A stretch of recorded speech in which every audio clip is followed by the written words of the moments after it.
شروع اللہ کے بابرکت نام سے جو بڑا مہربان نہایت رحم کرنے والا ہے۔ بھائیوں اور بہنوں، اگر کسی کو پیسے دے کر پھنس گئے ہیں تو یہ ایک صورت اس کے سامنے پڑھیں اور پھر تماشا دیکھیں۔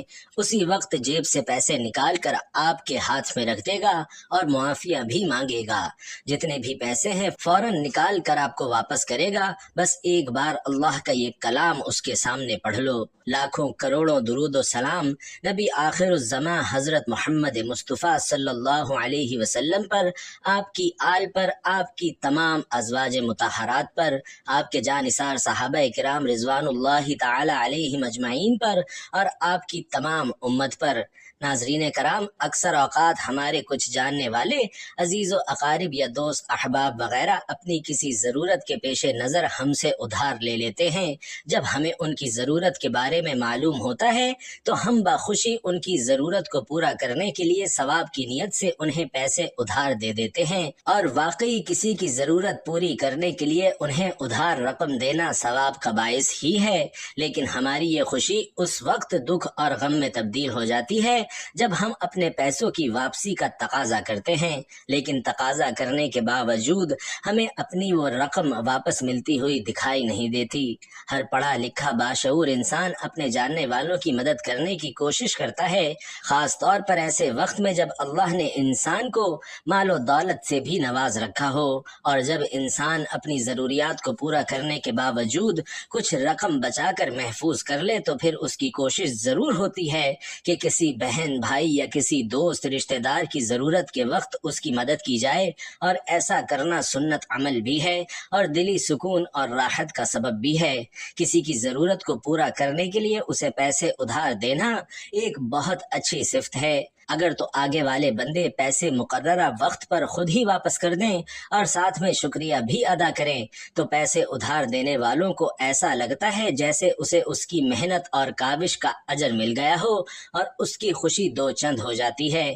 لیکن اگر پیسے لینے والا مقررہ وقت گزر جانے کے باوجود بھی اس کی رقم واپس نہ کرے، اور بعض اوقات تو یہ بھی دیکھا گیا ہے کہ پیسے ادھار لینے والے کے حالات بھی درست ہو چکے ہیں اور اس کے پاس پیسہ بھی وافر موجود ہے، لیکن اپنی گھٹیا ذہنیت اور فطرت کے سبب وہ ادھار لی گئی رقم واپس کرنے کے لیے تیار ہی نہیں ہوتا۔ ناظرین، ایسے واقعات میں بہت سے لڑائی اور جھگڑے بھی دیکھنے اور سننے کو مل جاتے ہیں، لیکن آج کی اس معلوماتی ویڈیو میں آپ کو ایک ایسا عمل بتانے والا ہوں کہ جس کی بدولت ادھار دی گئی رقم بغیر کسی لڑائی اور جھگڑے کے آپ واپس نکلوا سکتے ہیں۔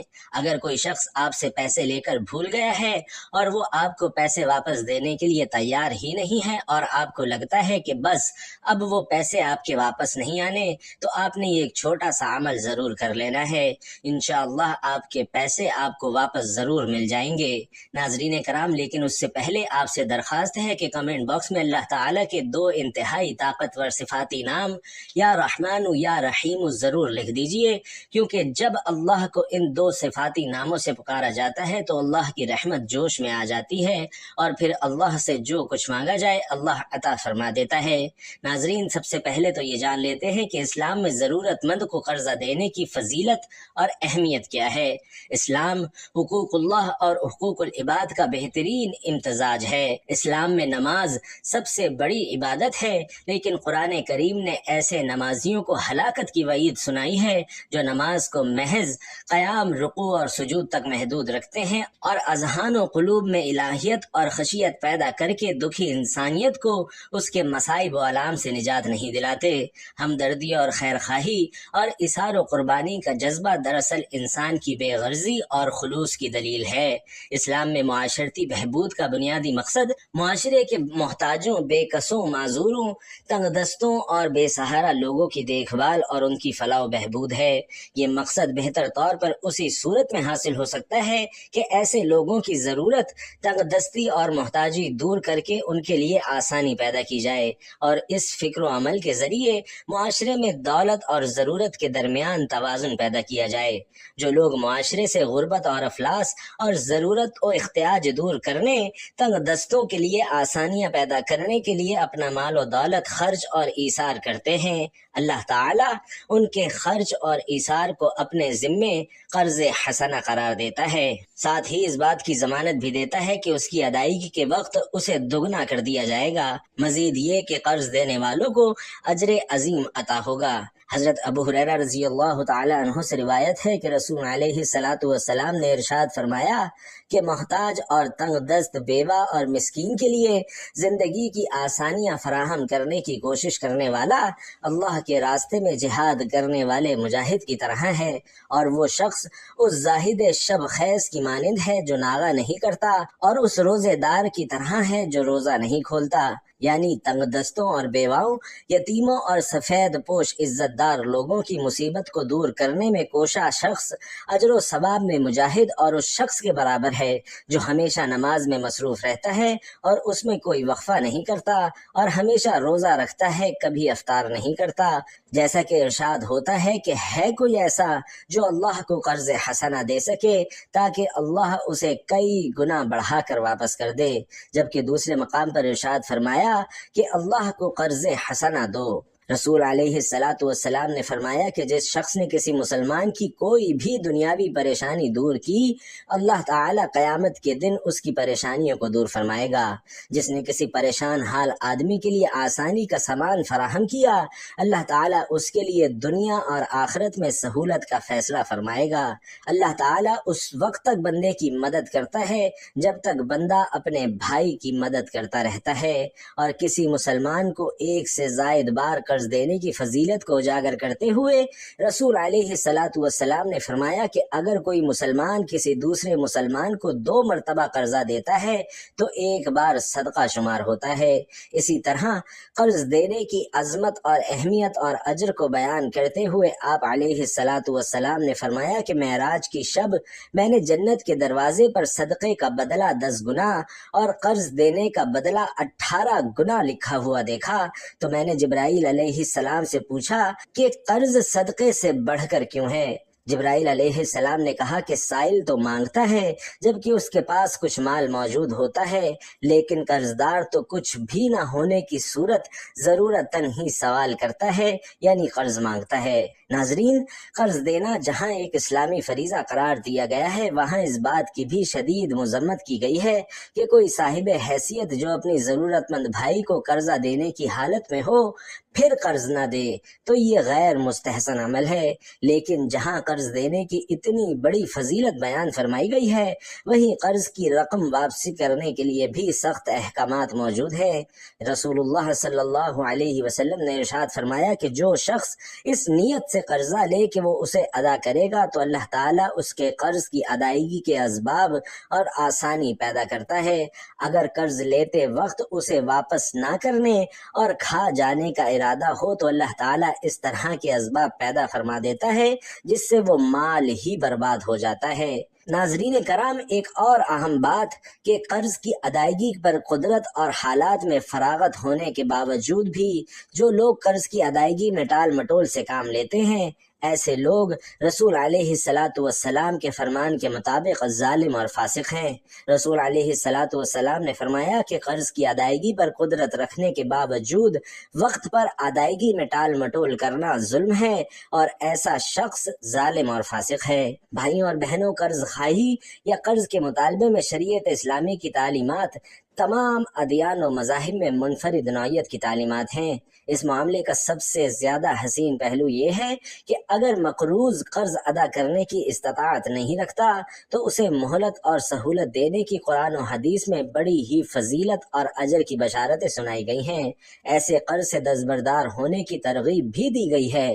سورۃ البقرہ میں ارشاد ہے کہ اگر قرضدار تنگی والا ہے تو اسے آسانی اور مہلت دو جب تک کہ وہ آسانی میں نہ آ جائے۔ اگر اس پر قرض کو معاف کر دو تو یہ تمہارے لیے بہت بہتر ہے اگر تم اس کا علم اور شعور رکھتے ہو۔ ناظرین، یہاں قرض معاف کرنے کے لیے تصدق کا حسین و خوبصورت لفظ استعمال ہوا ہے، جسے اگر ہم اپنی زبان میں کہیں تو یوں ہوگا کہ اگر تم قرض کی رقم کو مقروض پر نچھاور کر دو۔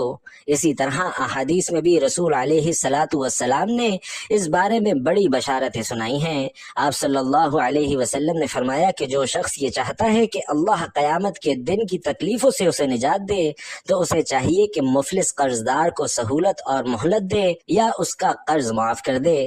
آپ صلی اللہ علیہ وسلم نے یہ بھی فرمایا کہ قیامت کے ہولناک دن جب کوئی سایہ نہیں ہوگا تو وہ شخص اللہ کے عرش کے سائے میں ہوگا جس نے تنگ دست مقروض کو مہلت دی یا اس کا قرضہ معاف کر دیا۔ حضرت حذیفہ رضی اللہ تعالیٰ عنہ فرماتے ہیں کہ رسول اللہ صلی اللہ علیہ وسلم نے فرمایا کہ پچھلی امتوں کے ایک مالدار شخص کو مرنے کے بعد اللہ کے سامنے پیش کیا گیا۔ اللہ نے کہا، تیرے اعمال نامے میں کوئی نیکی ہے؟ اس نے کہا کہ میں نے کبھی کوئی نیکی نہیں کی۔ اللہ نے فرمایا، دیکھ، سوچ، شاید کوئی اپنی اچھی بات یا عمل تجھے یاد ہو۔ اس نے کہا، ہاں، اتنا ضرور یاد ہے کہ میں لوگوں کو قرض دیا کرتا تھا، تو جو مقروض تنگ دست ہوتا میں اسے مہلت دیتا یا اس کا قرض معاف کر دیتا۔ تو اللہ نے فرمایا کہ میں تجھ سے زیادہ معاف کرنے کا حقدار ہوں، اے فرشتو، اسے بھی معاف کر دو اور جنت میں داخل کر دو۔ سبحان اللہ۔ ناظرین، دوسری جانب جو شخص کسی کا مقروض ہو اور اس کے لیے بھی نبی کریم صلی اللہ علیہ وسلم کے فرمودات ملاحظہ کر لیجئے کہ قرض اتارنے کی قدرت ہونے کے باوجود قرض نہ اتارنا اور اس میں ٹال مٹول کرنا ظلم ہے۔ یہی وجہ تھی کہ رسول اکرم صلی اللہ علیہ وسلم کی خدمت میں جب کوئی جنازہ لایا جاتا تو آپ صلی اللہ علیہ وسلم ضرور دریافت فرماتے کہ اس پر کوئی قرض تو نہیں ہے، اور اگر میت مقروض نہ ہوتی تو آپ علیہ الصلاۃ والسلام جنازہ پڑھاتے۔ اگر میت مقروض ہوتی اور اپنے پیچھے قرض کی ادائیگی کا انتظام بھی نہ چھوڑا ہوتا اور کوئی اس کے قرض کی ضمانت بھی نہ لیتا تو صحابہ سے کہہ دیتے کہ اپنے بھائی کا جنازہ ادا کر لو، اور آپ صلی اللہ علیہ وسلم ایسے افراد کی نماز جنازہ ادا نہ فرماتے تاکہ امت کو قرض میں ٹال مٹول کی برائی اور اس کی شدت کا احساس ہو۔ بعد میں جب آپ صلی اللہ علیہ وسلم کو اللہ نے فتوحات عطا فرمائیں تو پھر آپ صلی اللہ علیہ وسلم جنازے کے موقع پر یہ سوال فرماتے کہ اگر میت مقروض ہوتی اور اس نے ادائیگی کا انتظام بھی نہ چھوڑا ہوتا تو آپ صلی اللہ علیہ وسلم خود اس کے قرض کی ادائیگی کا انتظام فرماتے اور پھر نماز جنازہ ادا فرماتے۔ ناظرین، حضرت سلمہ بن اقوا رضی اللہ تعالی عنہ سے مروی ہے کہ آپ صلی اللہ علیہ وسلم کے سامنے جب کوئی جنازہ لایا جاتا تو آپ صلی اللہ علیہ وسلم پوچھتے کہ کیا اس پر کوئی قرض ہے؟ لوگوں نے عرض کی نہیں تو اس کی نماز جنازہ پڑھی۔ پھر دوسرا جنازہ لایا گیا تو فرمایا کہ اس پر قرض ہے۔ لوگ عرض گزار ہوئے کہ جی صلی اللہ علیہ وسلم، تو آپ صلی اللہ علیہ وسلم نے فرمایا کہ تم اپنے ساتھی کی نماز جنازہ پڑھو۔ حضرت ابو قتادہ نے عرض کی کہ یا رسول اللہ، اس کا قرض مجھ پر۔ پھر آپ صلی اللہ علیہ وسلم نے اس کی نماز جنازہ پڑھی۔ اسی طرح ایسے شخص کے بارے میں جنت میں نہ داخل ہونے کی وعید بھی وارد ہے۔ چنانچہ حضرت ابو ہریرہ رضی اللہ تعالی عنہ سے مروی ہے کہ آپ صلی اللہ علیہ وسلم نے ارشاد فرمایا کہ مسلمان کی جان اپنے قرض کی وجہ سے معلق رہتی ہے، یعنی جنت کے دخول سے روک دی جاتی ہے یہاں تک کہ اس کے قرض کی ادائیگی کر دی جائے۔ ناظرین کرام، معلوم ہوا کہ قرض کی رقم کی ادائیگی نہ کرنے والے کے لیے سخت وعیدیں موجود ہیں، لہٰذا ایسے لوگوں کو فوری طور پر اپنے لیے گئے ادھار کو واپس کرنے کی کوشش کرنی چاہیے کہ جنہوں نے ابھی تک ادھار لی گئی رقم واپس نہیں کی۔ لہٰذا اگر آپ نے بھی کسی کو پیسے ادھار دے رکھے ہیں لیکن وہ شخص آپ کو آپ کے پیسے واپس نہیں کر رہا تو آپ نے یہ عمل کر لینا ہے جو اب آپ کو بتانے والا ہوں۔ عمل کا طریقہ یہ ہے کہ پہلے تو اس شخص کے پاس جائیں اور اسے پیار اور محبت سے سمجھائیں کہ دیکھو بھائی، میں نے تمہاری ضرورت کے وقت تمہاری مدد کی تھی، اب خود مجھے پیسوں کی ضرورت ہے تو مہربانی فرما کر مجھے میرے پیسے واپس لوٹا دو۔ لیکن اگر آپ کے سمجھانے کے باوجود بھی وہ ٹال مٹول سے کام لیتا رہتا ہے تو آپ نے ایک ذکر کرنا شروع کر دینا ہے، اور 1 سے 2 دن آپ یہ ذکر کریں گے تو وہ آپ کے پیسے انشاءاللہ آپ کو واپس لوٹا دے گا۔ ناظرین، آپ نے جو ذکر پڑھنا ہے اس کی کوئی گنتی نہیں ہے، کھلا پڑھیں اور لگاتار پڑھتے رہے تو انشاءاللہ 1 سے 2 دن کے اندر اندر وہ شخص جس نے آپ سے رقم ادھار لی تھی وہ آپ کو آپ کی رقم واپس لوٹا دے گا۔ ناظرین، سب سے پہلے تو آپ نے 5 وقت کی نماز کی پابندی کرنی ہے، اور پھر ہر نماز کے بعد بھی آپ یہ وظیفہ کر سکتے ہیں، یا پھر ہر گھنٹے کے بعد بھی کر سکتے ہیں، یا پھر لگاتار بھی کر سکتے ہیں۔ یہ وظیفہ انتہائی آسان اور مؤثر ہے۔ سب سے پہلے آپ نے ایک مرتبہ درود ابراہیمی پڑھ لینا ہے۔ درود ابراہیمی ثواب کی نیت سے ایک بار میرے ساتھ بھی پڑھ لیجئے۔ اللہم صلی علی محمد وعلی آل محمد کما صلیت علی ابراہیم وعلی آل ابراہیم انک حمید مجید۔ اللہم بارک علی محمد وعلی آل محمد کما بارکت علی ابراہیم وعلی آل ابراہیم انک حمید مجید۔ ناظرین کرام، درود پاک پڑھ لینے کے بعد آپ نے ایک مرتبہ سورۃ الفاتحہ پڑھ لینی ہے۔ سورۃ الفاتحہ صرف ایک بار پڑھنی ہے، اور اس کے بعد آپ نے 3 مرتبہ سورۃ الاخلاص پڑھنی ہے۔ درود پاک اور یہ دونوں صورتیں پڑھنے کے بعد آپ نے یہ سارا عمل تصور میں اس شخص کو ہدیہ کر دینا ہے جس سے آپ نے اپنی رقم واپس لینی ہے۔ اور یاد رکھیں کہ ایک بار درود پاک، پھر ایک بار سورۃ الفاتحہ، اور پھر 3 بار سورۃ الاخلاص کے بعد ایک بار پھر سے درود پاک پڑھ کر آپ نے ہدیہ کر دینا ہے۔ یہ آپ کا ایک وقت کا عمل مکمل ہو گیا۔ اس عمل کو آپ بار بار جاری رکھیں جب تک کہ وہ شخص آپ کی رقم آپ کو واپس نہ کر دے۔ لیکن عام طور پر دیکھنے میں یہ آیا ہے کہ 1 سے 2 دن کے اندر اندر یہ عمل کرنے سے ہی وہ شخص آپ کو پیسے واپس کر دیتا ہے۔ لیکن میں پھر سے یہی کہوں گا، یہی عرض کروں گا کہ جس شخص نے کسی سے اپنی کسی ضرورت کے تحت رقم ادھار کے طور پر لی ہو تو اسے چاہیے کہ جتنے وقت تک کے لیے اس نے وہ رقم لی ہے اسی وقت کے دوران لازمی لوٹا دے، کیونکہ یہ عمل عین شرعی عمل ہے، اسی میں عزت ہے، اور اس عمل کی برکت سے انسان قابل اعتماد بھی بن جاتا ہے، اور پھر آئندہ بھی اگر اسے کوئی ضرورت پیش آ جائے تو لوگ ہنسی خوشی اسے رقم بطور قرض دینے میں عزت محسوس کرتے ہیں۔ اللہ تبارک و تعالی سے دعا ہے کہ نیکی کی بات کو سننے سمجھنے اور اس پر عمل کرنے کی طاقت اور توفیق ہمیں مرحمت فرمائے۔ میرا سنانا اور آپ کا سننا اپنی بارگاہ میں قبول و منظور فرمائے، آمین یا رب العالمین۔ ناظرین، آخر میں آپ سے درخواست ہے کہ کمنٹ باکس میں اللہ تعالیٰ کے 2 صفاتی نام یا رحمان و یا رحیم ضرور لکھ دیجئے گا۔ اللہ تعالیٰ ہم سب کا حامی و ناصر ہو، آمین۔ السلام علیکم ورحمۃ اللہ۔